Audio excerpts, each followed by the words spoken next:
Alright, here we go. This is basically what I use for brass sculpting for LockSport.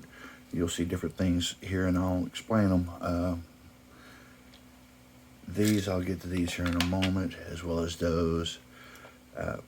Now, what I used to use pretty much majority of the time to make the different shapes, I used these things. I got some of these out and about and everything else amongst all the chaos. Matter of fact, here's one of them here. I got another one elsewhere. Let's see. I think, yeah, for like CBGBs, Bug. There's another one called Fish On. I think I even used it for Fang Face. A lot of these, I don't use them as much as I used to, but I still like to use them every once in a while. And when I use these, I go after the ones that are like pointed, and I had one earlier, but here we go. Matter of fact, right here is one.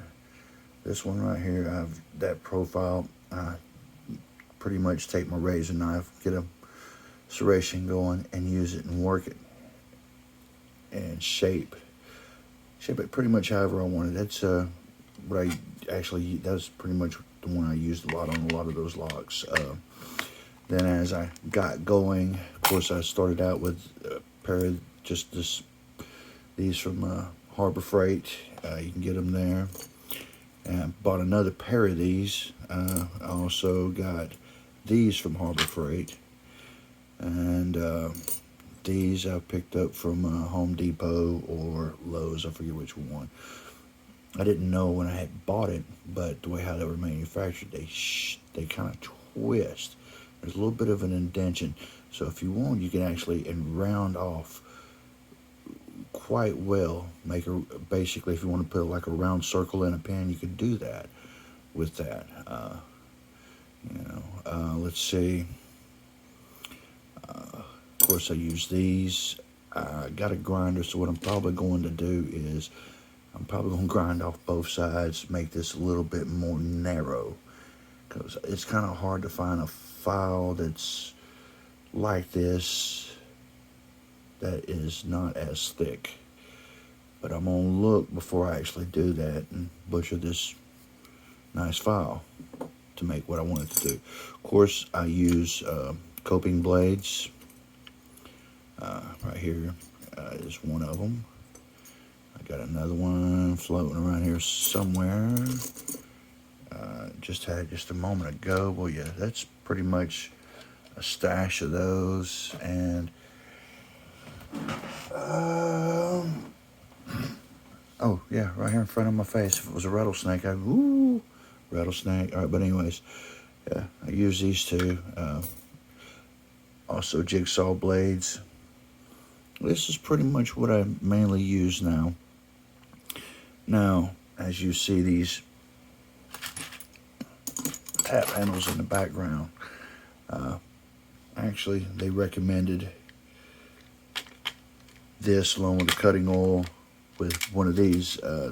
This one is actually broken because I was trying to thread some brass capillary tube and it broke off in there and I wasn't able to get it out. And it kind of hurt my feelings because I was trying to make pins for But Ugly.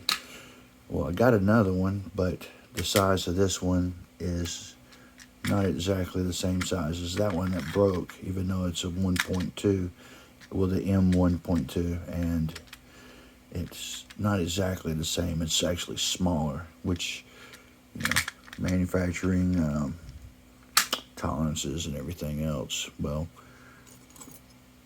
when they recommend something, don't get it because that will not grab it. And I got these other two. These work fine for like bigger taps. But what I was using prior, if I can now find, oh, right here in my lap.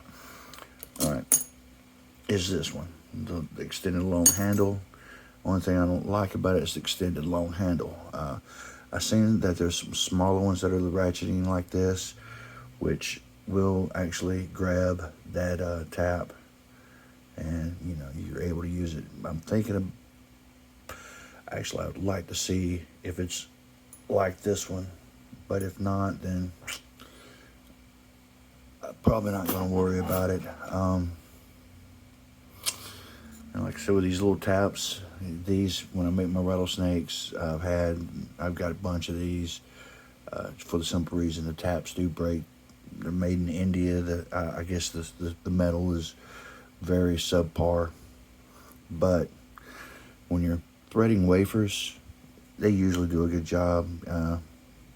Other than that, I wouldn't try to like thread capillary tube with it. Yeah, I've tried that too in the past. It didn't work too well.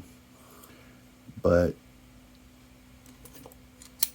these are pretty much my go-to, and sometimes I will break out these. I've got some dental tools that Evil Arch Conservative had sent me a while back. Now, I think most of these are kind of more scary than anything because they're dental tools, you know. Who loves going to the dentist? Anyways, there's some of these. I think, let's see, there's one I've actually tried, and it is this one. Being so small, it's hard to like grip like it is with these. You'd have to get you some of these right here. Man, I've bought a bunch of these. They are awesome for drill bits, taps, even for these little small things. I see these pretty much like this for, you know, going in, doing some type of forming with it. But I see them more for engraving. Not really quite sure about these, which these look like they got the egg on them of one like this, but got eggs on them. These things. Matter of fact, kind of looks like it's a ball. All right, like that one right there, but that one's got a point on it. And this one, probably more for engraving. This thing right here, oh yeah. That looks like it probably be engraving. Because I was looking at it thinking like maybe undercut, but nah. I think that'd be like for engraving.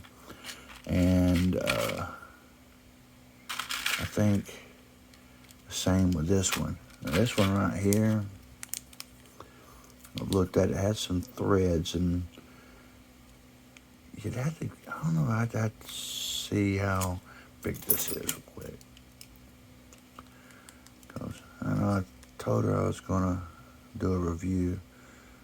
1.9, 1.8 in that range. And it tapers down. Ooh, I really don't know what to do with this one. That's because it's got a twist. So that right there, be quite interested to see what I can maybe make with that. I don't know, but I'll give it a shot. I'm not scared to try it. I remember a while back I was talking to Albert LaBelle about the jeweler wheel burr wheels, trying that, but he's like, yeah, it'd probably be very hazardous. I was like, yeah. After I thought about it, yeah, it definitely would be hazardous. Catch the wrong way, go flying, jab in your eye or something like that, especially if you don't have any goggles on. But I guess that's pretty much about it. You know, like I said, I just got all kinds of files, you know, to try to use different things, just use my imagination, and I'll try something a little bit different to see what I can make out of it, you know. There's so many different things that you can actually get to fit into a lock if you get it in the right dimensions and get it to work the way that you want it. Man, you can come up with all kinds of wild stuff to mess with the picker. But I hope this helps. Appreciate you watching, and get us under 10 minutes. Hell yeah. All right, everybody. Take care. Stay safe. Stay well. I gotta get back to work.